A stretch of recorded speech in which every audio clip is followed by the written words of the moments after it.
World കപ്പില് അർജന്റീനയുടെ തോൽവി പോരാഞ്ഞിട്ട് അവരെ ഫുട്ബോളിൽ തന്നെ ബാൻ ചെയ്യണം എന്ന് പറയുന്നവരോടാണ് എനിക്ക് പറയാനുള്ളത്.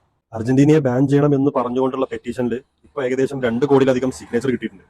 അതിൽ നിങ്ങൾ സൈൻ ചെയ്തിട്ടുണ്ടെങ്കിൽ നിങ്ങൾ ഇത് എന്തായാലും കേൾക്കണം. ഫുട്ബോൾ എന്നല്ല ഒരു സ്പോർട്സിന്റെയും ആരാധകരാണെന്നുള്ളത് നിങ്ങൾ തമാശക്ക് പോലും ആരോടും പറയരുത്.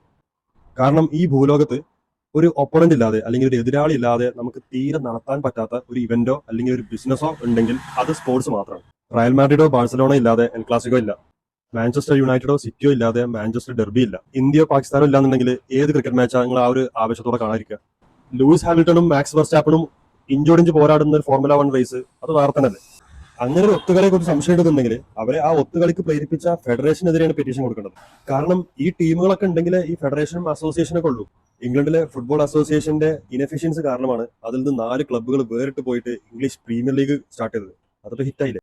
അതുപോലെ അമേരിക്കയിലെ NFL നാഷണൽ ഫുട്ബോൾ ലീഗ് ഇതേപോലെ മൊണോപ്പൊളി കളിച്ച് അതിൽ നിന്ന് സ്പ്ലിറ്റ് ആയതാണ് AFCയും NFC യും. എന്നിട്ടോ AFCയിലെയും NFC-ലെയും വിന്നേഴ്സ് തമ്മിൽ നടക്കുന്ന മത്സരത്തിനാണ് ഇപ്പൊ സൂപ്പർ ബൗൾ എന്ന് പറഞ്ഞിട്ടുള്ള പ്രസ്റ്റീജിയസ് ആയിട്ടുള്ള ഗെയിം അമേരിക്കയിൽ നടക്കുന്നത്. അല്ലാതെ ഞങ്ങൾ മാത്രം മതി, ഞങ്ങൾ മാത്രം ജയിച്ചാൽ മതി എന്നുള്ളൊരു സംഭവം സ്പോർട്സിന് പറ്റിയതാണ്. ഇങ്ങനത്തെ ആൾക്കാരാണ് കളിയൊന്നും കാണാതെ രാവിലെ എഴുന്നേറ്റിട്ട് പത്രം അല്ലെങ്കിൽ മൊബൈൽ എടുത്ത് നോക്കിയിട്ട് സ്കോർ നോക്കും, എന്നിട്ട് ഗ്രൂപ്പുകൾ വന്നിട്ട് ഡയലോഗ് കളിക്കുന്ന ആൾക്കാർ.